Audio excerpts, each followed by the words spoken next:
Good afternoon. We've confirmed a quorum.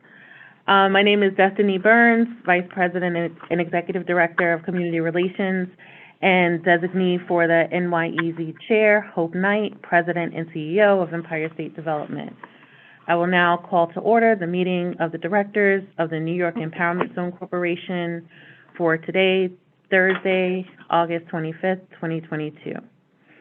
I will ask that everyone please mute their phone until you're ready to speak. Also, for the record, I will ask that anyone wishing to speak, please be sure to state your name before you begin speaking. I'd like to note for the record that due to public health concerns and as authorized by an executive order of the governor, this meeting will be conducted by teleconference. I will also note for the record that the public has been given the opportunity to comment on the agenda items by submitting their written comments at or before 5 p.m. yesterday to nyezc@esc.my.gov. I'd like to further note for the record that no comments were received from the public concerning today's agenda items. The directors have received the relevant written materials in advance of today's meeting and are free to ask questions at any time. Before we begin the substantive portion of the meeting, I would like to ask the directors whether anyone has any potential conflict of interest with respect of any agenda items. If so, I would ask you to please make an appropriate disclosure on the record at this time. We will then be sure that you may recuse yourselves from any discussion or vote regarding such an item. Hearing none, we will note it for the record. I would also like to take a quick moment to welcome Kelly Gu, the designee for the city representing Deputy Mayor Torres Springer, and Romina Anaya, representing Congressman Richie Torres. This time, I will now entertain a motion for approval of the minutes from the July 15th, 2021 meeting. This is Luis Miranda, so move. Second? Blair Duncan from UMass, second. All in favor? Aye. And Aye. any opposed? Thank you. That motion carries. The first item on the agenda will be the administrative budget for the Bronx Empowerment Zone and will be presented by Duncan Still. Just want to check you don't have to appoint Raphael first. Sorry, what did you say? I just want to make sure. I don't think that there's A requirement? there's a requirement for Okay. an official appointment, since it's an ex officio position. Okay, no problem. Richard Dorado, our attorney, is on the line. Can you confirm that? I confirm that, yes. Okay, sorry.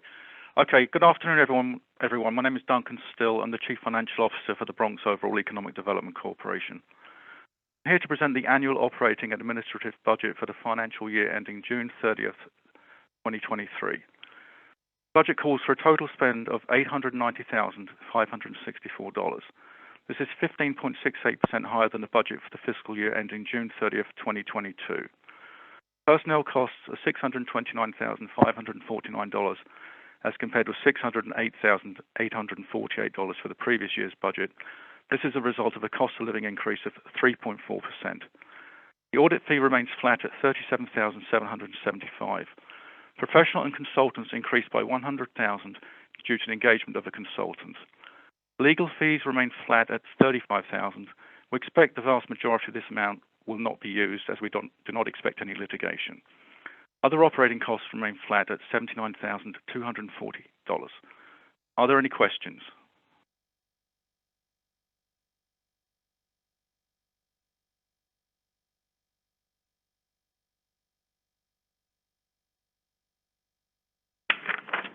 Thank you, Duncan. I'd like to remind everyone at this time to mute your phones if you're not speaking and state your names before you speak. As noted earlier, we don't have any comments from the public with regard to this item. I'll now entertain a motion for approval.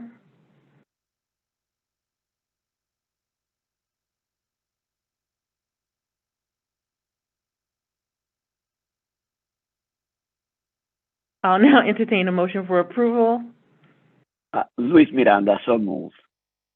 from either a Bronx or city director, please. Right, that's what I was waiting for, so. Kelly or Inea? Sure, Kelly, good motion to approve, or approve. Second? From a Bronx director? This is Romina, I approve. Thank you. All in favor? Any Aye. opposed?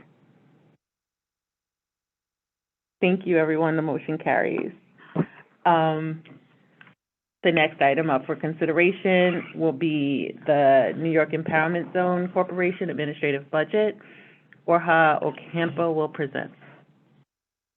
The directors are requested to approve the New York Empowerment Zone Corporation's administrative budget of $690,660 for fiscal year 2023. The request represents an increase of $34,391 from fiscal year 2021. The NYECC budget is a portion of salaries for the state and city staff assigned by ESD and the deputy mayor to work on the program. Essential non-personal items related to the financial auditing and operational costs of the NYECC are also covered. Thank you. Any questions? Thank you. Orha, are there any questions or comments from the directors with regard to this item?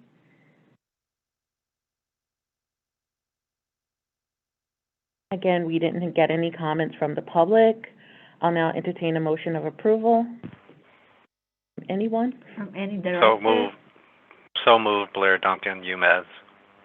Second? Second, Luis Miranda. All in favor? Aye. Any opposed? Aye. Thank you. Thank you, everybody. The motion carries. The next item up for consideration, well, the rest of the items will be from the Upper Manhattan Empowerment Zone. The first one is for the Business Resource Investment Service Center and will be presented by Gina Bolden Rivera. Thank you. This is Gina Bolden Rivera. This proposal is a request for funding to replenish the Business Resource and Investment Center BRISC small business loan pool in the amount of $1 million at a 0% interest rate for a term of 6 years. The purpose of this loan is to fund small business term loans and lines of credit. BRISC currently has 2 loan facilities with UMass in the total amount of $3 million, with a combined outstanding balance of $2,250,000. The $3 million includes a loan facility in the amount of $1,500,000 for BRISC term loans and lines of credit, which has been fully drawn down, and a second facility of $1,500,000, which is a special restricted fund created during the pandemic. The fund is restricted for a hybrid microloan program to provide low-interest term loans with a forgivable portion of up to 25% to the small businesses in the area. BRISC currently has $72,824 of uncommitted loan capital remaining from the first facility for the term loans and lines of credit. The current pipeline for term loans is $300,000. BRISC also has $1,258,100 remaining of the restricted hybrid microloan program capital. The current pipeline for this fund includes $100,000 of microloans scheduled to close this month. This request is to replenish funding for term loans. The administration of the $1 million will continue to be in accordance with the guidelines and procedures agreed to for all of the other loan facilities provided by UMass to BRISC. UMass recommends this proposal for your approval. Thank you, Gina. I do have one quick question, Okay. regarding the Brisk Loan Fund. And, what are the requirements for the 25% forgiveness on the loan? They must maintain the loans for the full term, which is 60 months. In addition to that, which means there's no prepayment, which is in addition to that, they must meet the satisfaction of timely payments and any other administration that's required. And at the conclusion of the 48th month, and they must remain in business. That's the third thing. At the conclusion of the 48 month, the 25% will be forgiven. So it's a 5-year loan. If they are in accordance for the first 48 months, up to 25%, all 25% will be forgiven. Thank you. Are there any other questions or comments from the directors with regard to this item?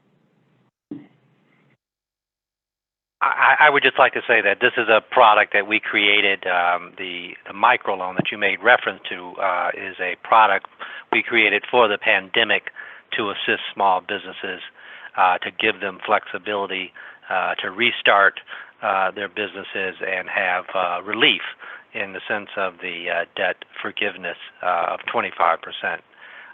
That's just separate from the request that's on the table now to replenish the loan pool for the normal UMES term loans and lines of credit. Thanks for that clarification. Any other comments or questions? As noted earlier, we don't have any comments from the public in regard to this item. I'll now entertain a motion for approval. Luis Miranda, so move. Second. Blair Duncan, second. Any opposed? Thank you, everyone. The motion carries. The next item is the ratification of the UMES Director's approval of the Cultural Aid Fund 3. Destiny, do you want, I'm sorry, this is Blair, do you want to have a vote? I know we had a first and a second motion. I don't know if we voted on the last item for Brisk. I mean, we can go back to it. All in favor? Aye. Aye. Any opposed? Okay, so thank you. The motion carries. Thank you for that. And now we'll just move on to the next item, which is the ratification of the UMES Director's approval of the Cultural Aid Fund 3. And it will be presented by Nicole Reiner. Nicole, you can begin when you are ready. Thank you. This is Nikki Reiner, and I'm here to present the next 3 UMES items. First is a proposal to continue with the Cultural Aid Fund initiative for a 3rd year, beginning July 1 and ending June 30, 2023, which you'll find on page 30 in your packet. Although COVID-19 restrictions have begun to ease, their impact on the cultural community persists, limiting both attendance and earned income for the foreseeable future. This Cultural Aid Fund 3 request is for an amount of up to $631,000 for 24 cultural organizations who are not receiving other UMES support in fiscal 23.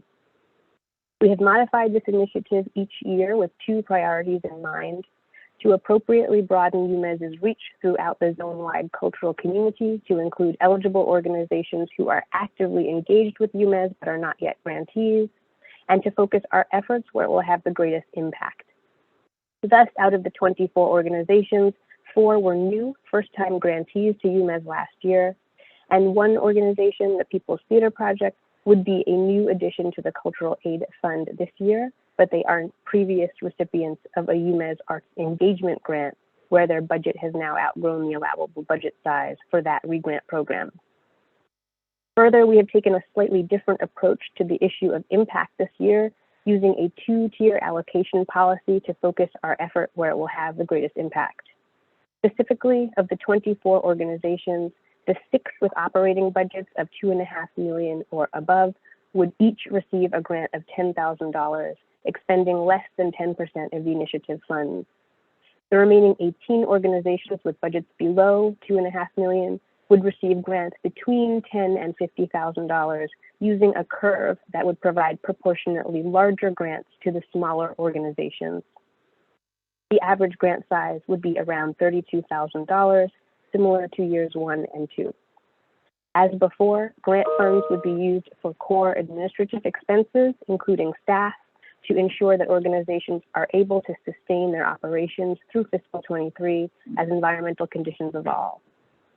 Throughout the grant period, the UMES Cultural Investment staff would continue to gather information on the impact of the pandemic on the cultural community to inform our discussion of future funding strategies. UMES recommends this proposal for your approval. I'm happy to answer any questions. Thank you, Nicole. I just have one question about the grantees for the program, since this is the third iteration of it. Is it the same pool of grantees as the first program, or like what, or are there just new grantees? How is that set up? It is largely the same pool. This year, we are proposing to add one new organization, the People's Theater Project, who are not new to UMES, but they would be new to direct funding from UMES, as their previous grant was through the Arts Engagement Regrant Program. Thank you. Are there any other questions or comments from directors with regard to this item? This is Blair Duncan. We're pleased that we're able to continue to support the arts organizations in Upper Manhattan. They are significant employers in Upper Manhattan, and this is a way to really achieve our objective of job creation or maintaining job employment in the empowerment zone. And in addition, these cultural organizations really bring their artistic presentation skills to the community during an important time where we are hoping to have more live performances and presentations in Upper Manhattan. Thank you. Any other comments or questions in regard to this item? Again, we didn't have any comments from the public. I'll now entertain a motion to ratify this item. Luis Miranda, so moved. Blair Duncan, second. All in favor? Aye. Blair. Aye. Any opposed? Thank you. The motion carries. And Nicole, your next item, when you're ready. Thank you. This is Nikki Reiner from UMES. On page 42, you will find a proposal to fund the UMES Arts Engagement Initiative for the calendar year 2023 with a grant of $354,000 to the Lower Manhattan Cultural Council, who administers this re-grant program on our behalf. This will be the sixth year for the program, which was created in 2018 to reach small organizations and artists who did not qualify for UMES's major categories of support. The goal of the strategy was to enhance the diversity and frequency of cultural activity in Upper Manhattan by providing flexible support for artists and groups to create their art and develop audiences for their work. To date, we have awarded $1.7 million through 256 grants to 142 unique grant recipients. Using the 4 years of grantee reports through 2021, we can see the macro impact this program is having. UMES support for these grants total just over $1.2 million, and in turn, these grants leveraged an additional $2.2 million, which brings total expenditures to over $3.4 million, of which $2.3 million was paid to artists and other project personnel. Over 345 people attended well over 200 events. To place this in an even larger context, LMCC awards $1.5 million throughout Manhattan every year using re-grant funds from the city and state arts agencies, as well as UMES. More than half of those grants are going to artists and organizations in Upper Manhattan. So bravo. We also note that 72% of LMCC's Upper Manhattan applicants applied for both UMES Arts Engagement Support and LMCC support last year, and thus our cultural community is also securing additional support for their projects through LMCC's government regrant funds. LMCC has continued to take a rigorous approach to outreach with a particular emphasis on Black, Indigenous, Latinx, and immigrant artist communities. Roughly half of UMES Arts Engagement applicants identify as members of these communities or multiracial.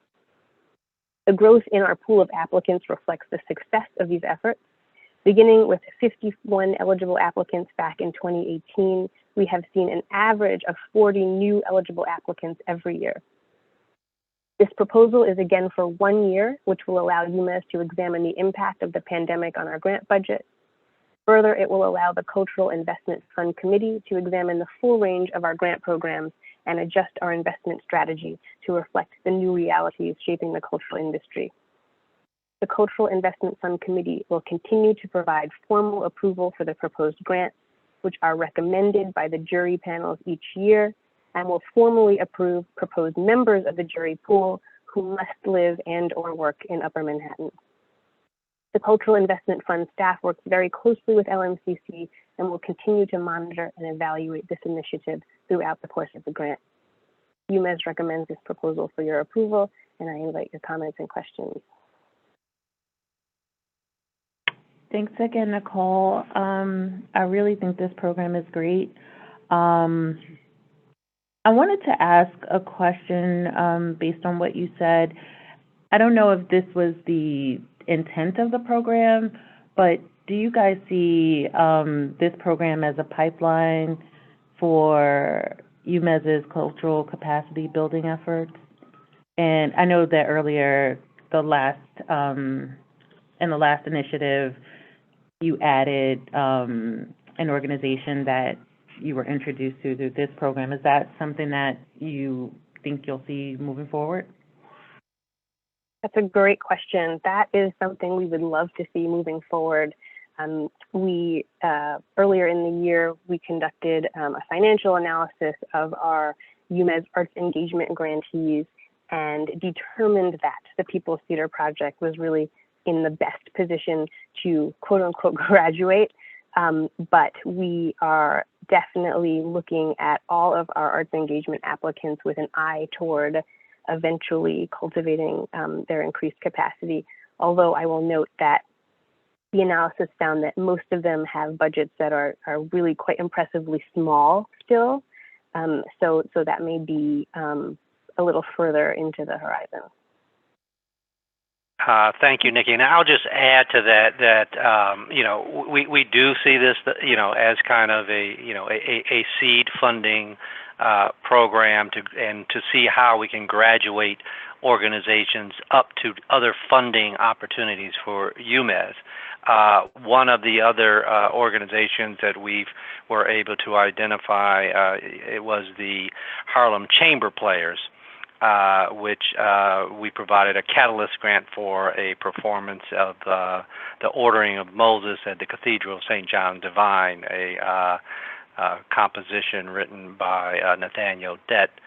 So they also emerged from the Lower Manhattan Cultural Council partnership that we have. So we do see this as an opportunity to reach a broader and more nascent cultural community, and hopefully have an opportunity to move them through the UMES funding cycles.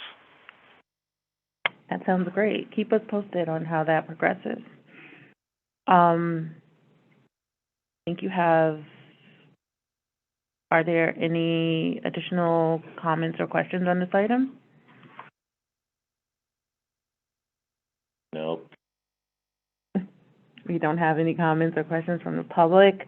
I'll now entertain a motion for approval. So move, Luis Miranda. Second? Second, Blair Duncan. All in favor? Aye. Aye. Aye. Any opposed?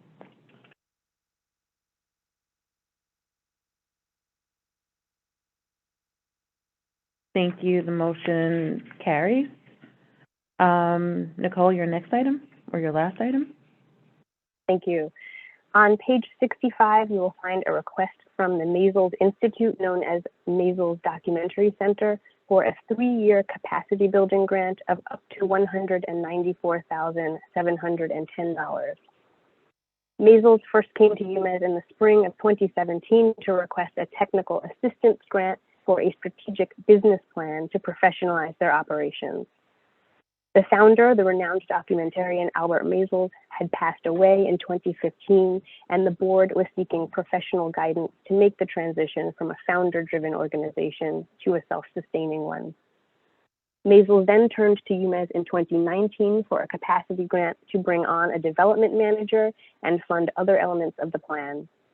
The Cultural Investment Fund Committee was in the process of reviewing this proposal when the pandemic-driven shutdown took place, and this request was put on pause. Since then, Maysles has accomplished many of the elements in the strategic plan, as noted in the memorandum. Maysles modified its request for the new development manager position, as well as a marketing consultant and supporting materials. These 2 positions will take advantage of the newly created earned and contributed income structures to generate increased revenues in the coming years. UMES recommends this proposal for your approval, and I invite your comments and questions. Are there any questions or comments from the directors in regard to this item? No comments from the public either. I'll now entertain a motion for approval. Luis Miranda moves. Second. Blair Duncan, second. All in favor? Aye. Aye. Any opposed? Thank you. That motion carries. And before I move on to the next item, I wanted to note for the record that the board materials will be updated for the Cultural Aid Fund 3 to reflect ratification of that item. And now on to the next item is a grant for Perscolas to be presented by Yashanya Hill. You can begin when you're ready. Thank you, Destiny. Good afternoon, Board of Directors and all present. I am Yashanya Hill, the Senior Vice President of Workforce Opportunity Investments at UMES. And on behalf of UMES, I will present the proposal for a pilot technology sector employment initiative, which I will refer to as the TSEI. As part of an economic mobility strategy, we are advancing our workforce investments towards the creation of inclusive and locally tailored place-based interventions that address the preparedness of local residents to gain access to the skills that are needed for quality jobs, career pathways, and thriving wages in a climate of economic transition.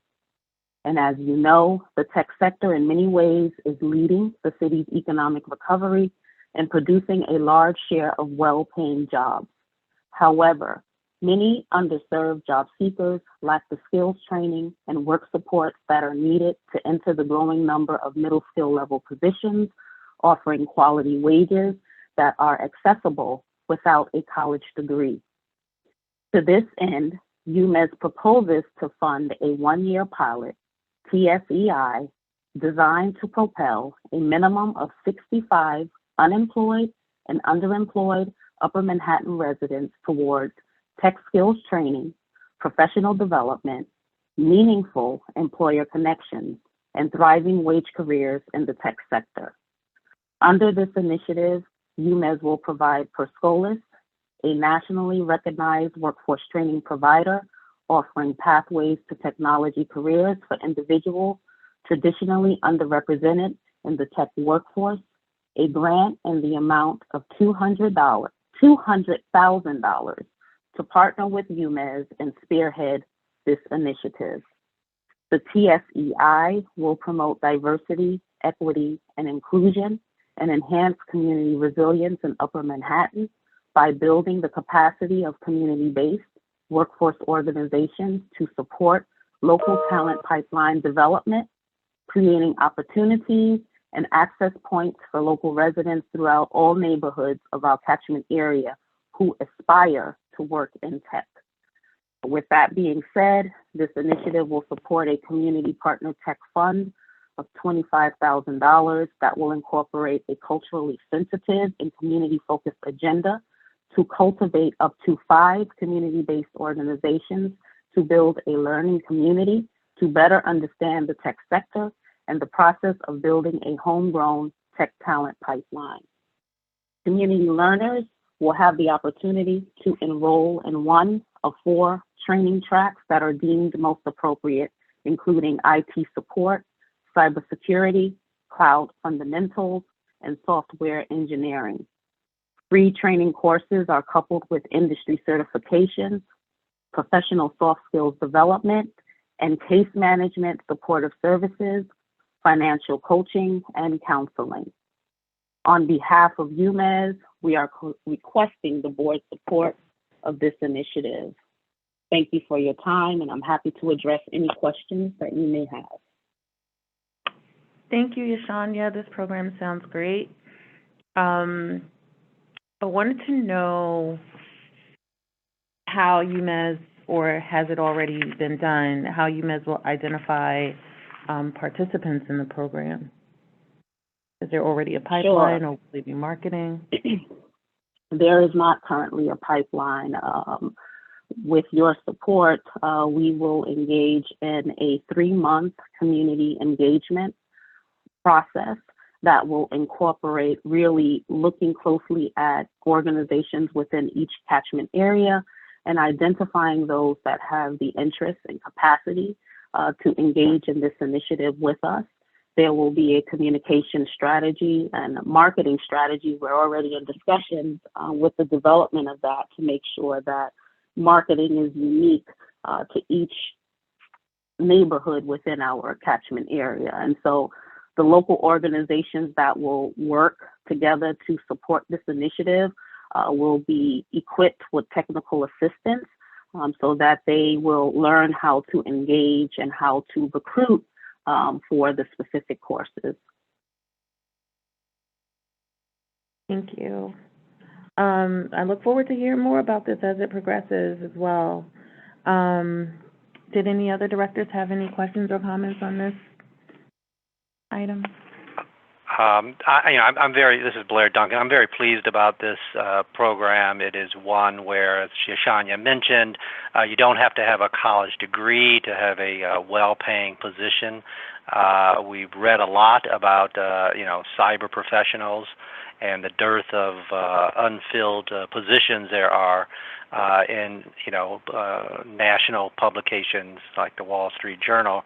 And I am glad that we were working on this early on to be able to get it approved by our board in June before a lot of attention was focused on this. So, I think it's timely, it's important, it's going to create opportunities for residents, and we are really trying to meet many of our residents where they are, including those who may not have completed a college degree. So I'm excited to see how this program unfolds and helps create job opportunities for local residents. Agreed. And what's the footprint? Are you just Upper Manhattan residents, or how far out would people? Just Upper Manhattan. So that's community boards 12, 11, 10, and 9. Thank you. Any other comments or questions on this item? I'll now entertain a motion for approval. So move, Luis Miranda. Second? Second, Blair Duncan. All in favor? Aye. Aye. Aye. Any opposed?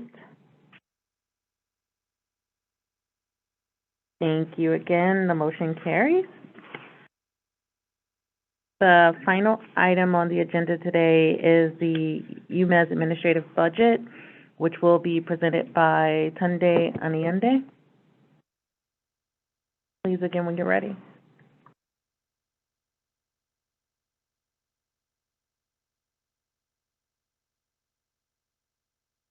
I'm not sure if you're muted. We can't hear you. Sorry about that. I did not unmute the button. My name is Olatunde Onide. I'm the new CFO at UMES, and it is my duty to present to you the combined UMES and BRIS consolidated budget for FY 22-23. I will start with the revenues, and for FY 22-23, we anticipate recognizing $6,893,281 in support and revenue on our budget. $5 million of that is coming from the NYEZ grant for the NUL League loan. We look forward to get $1,759,994 in combined interest, the interest on the loans that is out there and interest on our bank statement. And the other revenue are mainly two small grants. From one of them is from Gilmore Foundation for $50,000, and we have another $58,000 grant coming from the Empire State Development Corporation. On the revenue side, we have our budget as $4,446,713, which is an increase of $296,371,000 compared with the budget of FY22. And the increase is mainly due to the total personnel cost budgeted at $3,305,062, an increase of $167,000, which is 5.3%. This change is largely due to the COLA offset against on inflation. We have another $81,000 increase in the internet and access and data backup, budgeted at $81,000, which is a $31,000 increase from the previous year. And this is because of the IT position at UMES was eliminated, and as such, we have need for outside consulting services. And then we have another increase on the marketing cost of $100,000, which is to facilitate the visibility of our new project, i.e. the pre-development loan, the line of credit, and microloans.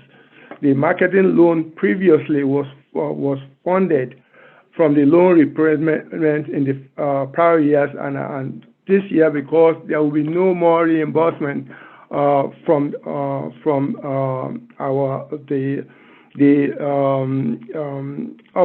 zone funds, we have to put it on the administrative budget. That is the highlight of our budget, and you must recommend that you approve our budget. And I'm here to answer whatever questions that we have. Any questions or comments from the directors with regard to that item? Thank you for your presentation, Tunde. As noted earlier, we don't have any comments from the public. I'll now entertain a motion for approval of the UMES administrative budget. Luis Miranda, so moved. Second? Blair Duncan, second. All in favor? Aye. Aye. Any opposed? No response. Thank you. That motion carries.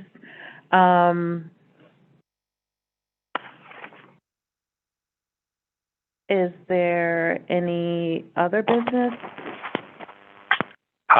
Yes, this is Blair Duncan. I would like to have the minutes reflect a matter relating to the New York Empowerment Zone Corporation commitments under the Memorandum of Understanding. In 1996, each of the federal, state, and city governments committed $100 million, a total of $300 million, to the New York City Empowerment Zone pursuant to a Memorandum of Understanding. The Upper Manhattan Empowerment Zone's proportionate share of the funding for the New York City Empowerment Zone was $244,020,000.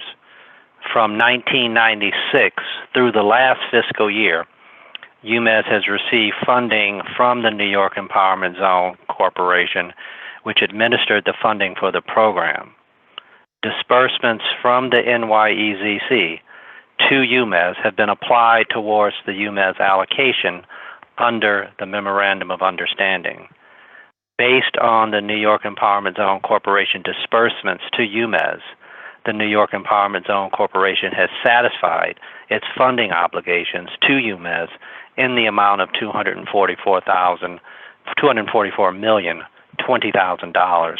The purpose of this statement is to acknowledge that funding from the New York Empowerment Zone to UMES has been fulfilled, and reconciliation between the New York Empowerment Zone and UMES is complete. That concludes my report. Happy to answer any questions, and would just say we're delighted that over this period of time we've been able to work closely with the NYEZ to make sure that the funds were dispersed in a manner that is consistent with the UMES strategic plan. Thank you. Thank you for that update. That significant milestone is reflected in the New York Empowerment Zone and ESD financial records, and also noted for the record here. Any additional business? Okay, can I have a motion to adjourn this meeting? So moved.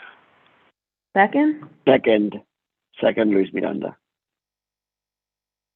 Thank you. This meeting of the New York Empowerment Zone is now adjourned.